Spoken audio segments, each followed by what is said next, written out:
Good morning. Bit rusty around the edges as usual.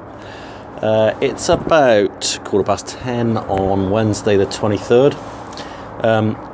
Yesterday's bit of excitement was the hedges getting trimmed, which we'll talk about another time. But today I've got to go and pick up these mole traps that we set on Saturday. I've made an executive decision that I'm going to pull them out today, come what may. And yeah, that'll be it for this little mole trapping exercise. What I'm going to do is take the camera with me as usual, and I'll set the camera up on each one as I remove the trap, so then you can see that, you know, what's in there, whether it's blocked, whether there's any moles there. Don't really expect to catch any more. We might have another one maybe. Before I go, I'm just getting my trap bucket ready, and it's a question that often comes up, is about how do you carry your traps. And I know a lot of people like to carry their traps in a bag. I never have liked to do that, and there's a number of reasons for that. The first reason is that bags are usually dirty, smelly things that have had all sorts of things in them. And whilst I'm not overly worried about scent on traps, as you probably realise watching the last couple of films, I do think that it's possible to contaminate traps. So you can have something that's very alien to a mole in your bag, petrol, diesel, blood, anything. And that can have an adverse effect on the traps. The other and probably the more important reason why I don't use a bag is because traps end up getting tangled up and they get damaged, they get bent, they get sat on. So I like a rigid container to carry the traps in. Now I use these rectangular buckets, and one of the reasons I do that is because I can get 18 traps in a bucket, and at a glance I can see how many traps I've used out of that bucket and how many I need to put back. So when I look at this bucket, I can see straight away that I've got 6 traps missing out of this bucket, so I need to pick up 6 traps. The other thing is that I need to wash the traps when I pick them up. I always clean my traps and check them carefully, but we'll go through that as we go along. Anyway, off we go down across the field. Okay, here we go then. First trap, which is the one that we first caught a mole in. And as you can see, trap hasn't sprung. Let's get him out of the ground. Right, I'm hoping you can see this. Marker pin's coming out. And here comes the trap. I'm just going to knock all the crap off it. It's going to have to be washed before I put it back out in the field. I'm just going to test fire it, which will also remove a lot of the rubbish. And then one of the things I always do is these trigger pins. If you leave them hanging, dangling loose like that, they get tangled up in everything in the bucket, and if you do use a bag, you're silly enough to use a bag, they'll get tangled up in the bag. So one of the things I do is just tilt the trap forward, drop the catching loop, then tilt it back, bingo. And again on the other side. And what that does is it just captures that pin out of the way. It's not hurting anything. Trap's fairly tidy. That can go back in the bucket, and we'll just kick this in. Not interested in worrying about it too much, but I don't really want to leave a gap there because we'll get weeds there and the farmer won't like me very much. So trap's back in the bucket, on to the next. Okay, trap number 2. Trap pin out of the way.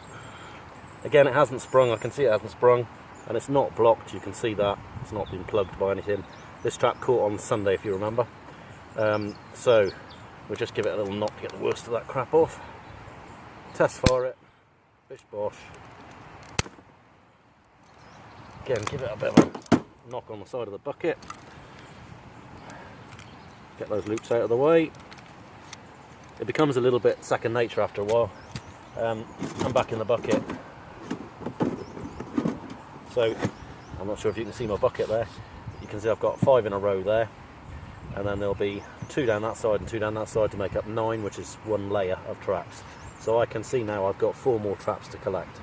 Nice and simple and straightforward. Keep it simple, stupid. I'll just kick that in a bit, and we'll move on to the next. Okay, trap number 3. Now, if you remember, we had a plug trap here on Sunday on the first check, a quarter mole here on Monday after resetting the Duffers trap. Didn't check any of these traps on Tuesday at all. Today's Wednesday. I did say at the time this was quite a tasty little run here, and all credit to Big in the Country because he's the one that spotted this run. I didn't even see it. And we've got a double spring on this trap. Now that could mean one of two things. It could mean that we've caught 2 moles. It could mean that the trap's completely plugged. But this was a tasty run, so let's see what we've got. And lo and behold, we have a double. This is a very nice little run. Let's just talk about these double catches a minute. Not a fantastic catch here. This one's caught quite a long way back. Both very dead. Moles expire very quickly.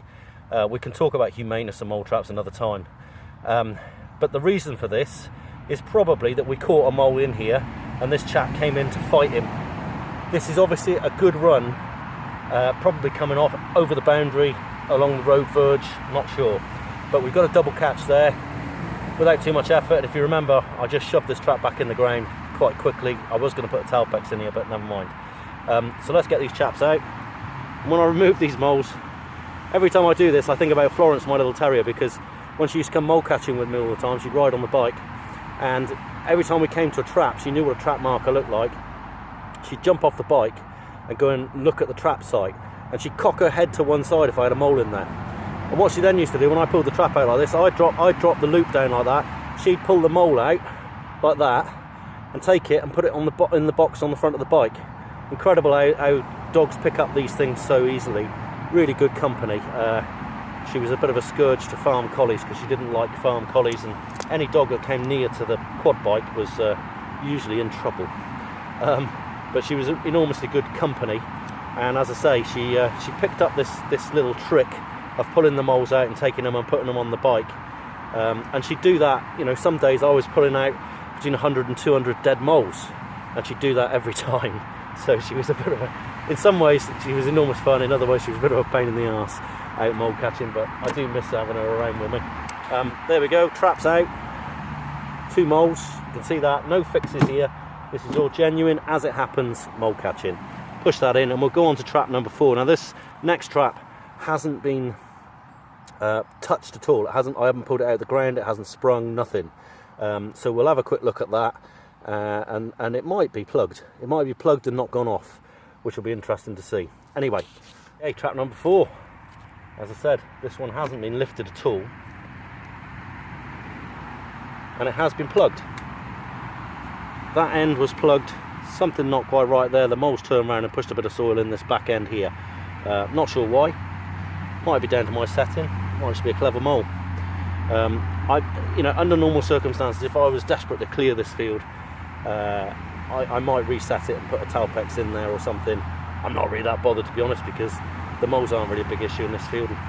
Like every good professional mole catcher, I always like to leave a few seed moles. Anyway, get this trap put away. Bish bosh. Nice and clear.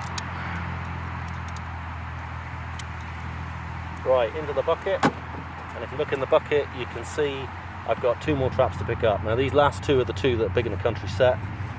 We did lift them out of the ground on Monday just to check and make sure they hadn't been plugged. So it'll be interesting to see whether there's anything in there. Could just be that the runs haven't been used. Anyway, on we go. Okay, trap number 5. This is one of the ones big in the country set. I'm really sorry, mate. It's not gone off, you can see that. We'll just lift it. It hasn't been plugged. I know it hasn't been plugged. There we go. It's a beautiful little run, actually, complete with mole footprints. So it has been used fairly recently, but we weren't very lucky this time. So I'm afraid your Duffus success is pretty low, mate, which is unfortunate. I think it's nothing to do with your trap setting. It's because of the runs we set your traps on. Anyway, last trap. Fingers crossed, eh? Crossing our fingers didn't seem to help. Still nothing in this one either. So she's coming out.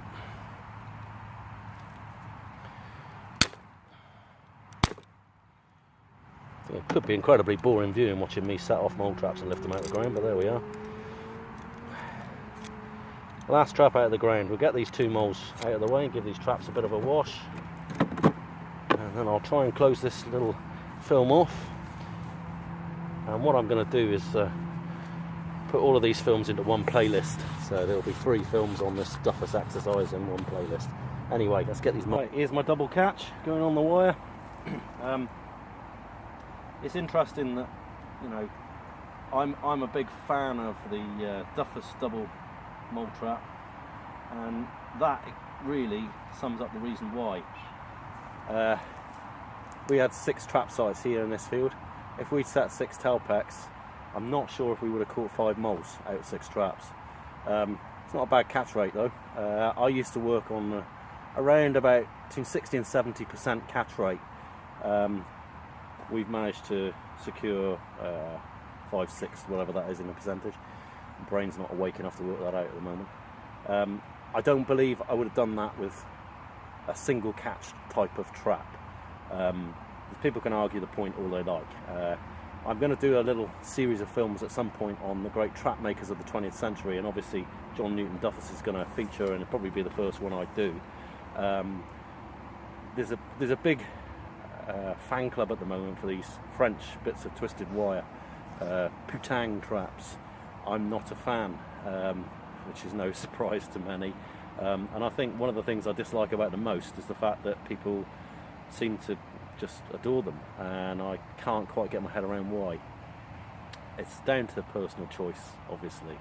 But Big in the Country mentioned the Hunting Life Forum the other day, and I used to be on there as a regular member and as a moderator actually as well at one time. I haven't been on there for probably 3 or 4 years since I've even looked on there.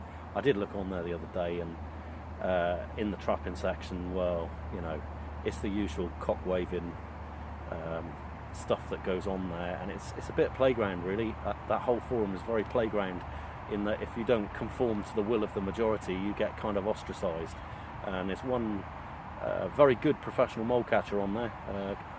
Don't know if you're watching this or not, Kevin. Nice guy, who's a very big fan of the wooden barrel mole traps.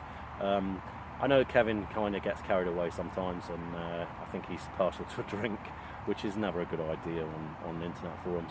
But he's had some enormous stick on there for suggesting that he doesn't like Putang traps. Well, I'm with you, Kevin, I'm afraid. I don't see the appeal of them.